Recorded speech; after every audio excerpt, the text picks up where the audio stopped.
Hai semua, salam sejahtera Malaysia. Selamat datang ke channel Fels Lifestyle. Tuan-tuan dan puan-puan yang saya amat hormati sekalian.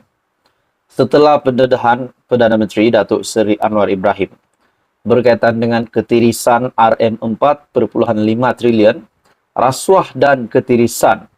Setelah pendedahan ini dilakukan, keputusan Perdana Menteri untuk siasatan dilakukan untuk menyiasat dalang ataupun menyiasat apa sebenarnya terjadi dan siapakah yang menyebabkan sehingga lesapnya RM4.5 triliun dana negara ataupun duit negara, sehingga kan ini satu jumlah ataupun satu dana, jumlah wang lah, jumlah duit yang besar yang lesap 26 tahun kebelakangan ini sebelum pimpinan Datuk Seri Anwar Ibrahim. Nah, pada akhirnya saudara-saudara, setelah kita digemparkan dengan banyaklah isu rasuah, setelah Datuk Seri Anwar Ibrahim menjadi Perdana Menteri, ada saja pendedahan SPRM yang dilakukan, pendedahan tentang rasuah, skandal, penyelewengan dana, pengubahan wang haram. Dan akhirnya Perdana Menteri pun membuat pendedahan RM4.5 triliun itu yang melibatkan rasuah dan ketirisan. Nah, saudara-saudara, hari ini pula kita digemparkan dengan tangkapan. Bukan satu, bukan dua, bukan tiga, tetapi 47 pengarah syarikat dijangka direman buat tuntutan palsu penjana. Artikel ini diterbitkan pada 16 Mei. SPRM, Suruhanjaya Pencegahan Rasuah Malaysia, akan melaksana perintah reman kepada 47 pengarah syarikat yang ditangkap dalam Op Hire 2.0 berkaitan program insentif, pengambilan pekerja dan program latihan penjana di seluruh negara. Kesemua ditahan berusia 30 hingga 70 tahun, juga pengarah syarikat yang mengemukakan tuntutan kononnya mengendalikan program pengambilan dan latihan pekerja kepada pihak Pertubuhan Keselamatan Sosial. Bagaimanapun program itu tidak dilaksanakan, namun tuntutan dilakukan kepada kerajaan. BH difahamkan jumlah tuntutan yang terbabit setakat ini adalah antara RM450.000 hingga RM2 juta. Mereka yang ditahan terdiri daripada 14 wanita dan 33 lelaki dalam operasi dilakukan SPRM sejak petang semalam dan akan dihadapkan ke Mahkamah Magistrat di seluruh negara pada hari ini untuk permohonan reman di bawah Seksyen 117 Kanun Acara Jenayah. Nah, bagi saya ini satu lagi penyelewengan dana, satu lagi skandal ataupun satu lagi rasuah yang amat mengejutkan. Kalau kita pikir benar, mungkin banyak perkara begini yang berlaku semenjak beberapa tahun yang lalu, mungkin 26 tahun yang lalu, 30 tahun yang lalu, dan ini juga menyebabkan bila ditambah kalau hampir setiap bulan ataupun setiap tahun ada perkara begini, sudah pasti ini juga kita boleh kaitkan dengan jumlah RM4.5 triliun yang dinyatakan oleh Perdana Menteri, yaitu berkaitan dengan rasuah dan ketirisan. Nah, hari ini kita mendengar lagi berkaitan dengan isu ini di mana jumlah tuntutan yang terbabit setakat ini adalah RM450.000 hingga RM2 juta. Walaupun kita tidak tahu adakah ini berkaitan dengan RM4.5 triliun yang dinyatakan oleh PM. Namun bagi saya ini satu lagi pendedahan yang panas, satu lagi pendedahan yang mengejutkan, di mana mengesahkan 47 pengarah syarikat dijangka direman buat tuntutan palsu penjana, dan jumlah ini adalah jumlah tuntutan yang terbabit setakat ini. Menurut artikel ini mengesahkan jumlah itu adalah antara 450.000 hingga RM2 juta. Jadi bagi saya ini satu lagi kejutan besar kepada seluruh Malaysia. Jadi apa komen Anda? Teruskan bersama di dalam channel ini.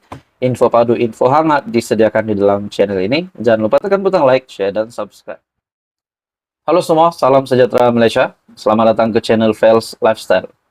Setelah kita dikejutkan, ataupun mungkin ada juga menganggap ini adalah berita baik setelah Tan Sri Azam Baki ataupun Ketua Pesuruhjaya SPRM yang dilanjutkan kontraknya selama setahun lagi untuk menjadi Ketua Pesuruhjaya Agensi SPRM.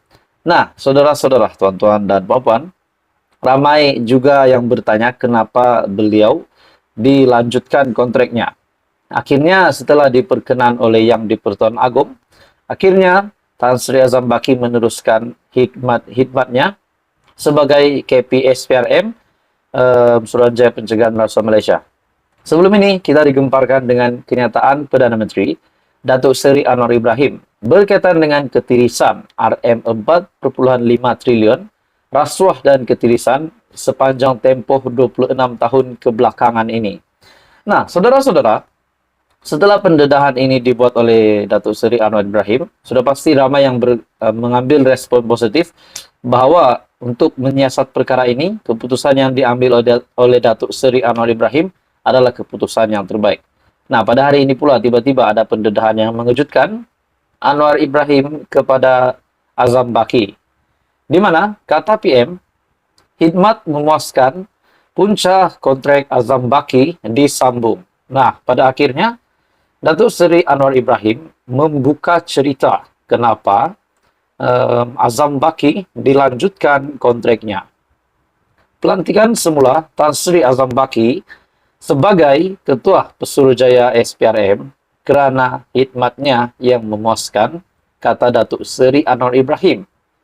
Perdana Menteri berkata, walaupun mula dilantik meneraju Suruhanjaya itu ketika pentadbiran Tan Sri Muhyiddin Yassin, Azam menjalankan tugas dan mengambil tindakan tanpa memilih puak atau parti. Dia dilantik oleh Perdana Menteri masa Pagoh ataupun Muhyiddin. Dan walaupun ada isu dibangkitkan dahulu, dari segi kerja saya tengok, saya bagi kelonggaran dan wewenang sepenuhnya kepada SPRM serta Peguam Negara untuk menjalankan tugas.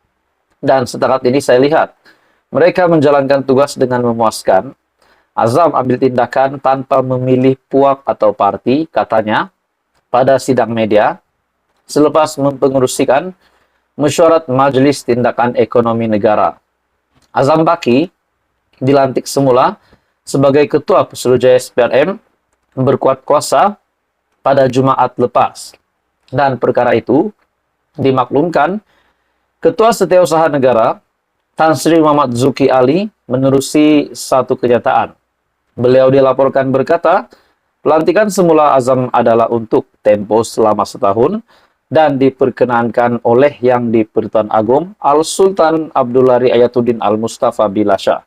Nah, jadi saudara-saudara, walaupun lantikan Ketua Pesuruhjaya SPRM, Tan Sri Azam Baki awalnya dilantik oleh Perdana Menteri sebelum ini semasa kepimpinan Perikatan Nasional, semasa Muhyiddin Yassin menjadi Perdana Menteri. Jadi memang ada ramai yang cakap-cakap mungkin Datuk Seri Anwar Ibrahim akan memecat ataupun tidak akan menasihati Yang di-Pertuan Agong supaya lanjutan kontrak Azam Baki itu. Namun pada akhirnya pengurusi PH ataupun Presiden PKR ataupun Perdana Menteri akhirnya mengambil keputusan untuk meneruskan khidmat Azam Baki sebagai Ketua Pesuruhjaya SPRM. Saya pasti ini pasti mengejutkan Muhyiddin Yassin yang melantik Azam Baki pada mulanya. Jadi saudara-saudara, apa komen Anda? Teruskan bersama di dalam channel ini untuk info yang seterusnya. Info padu, info hangat disediakan di dalam channel ini.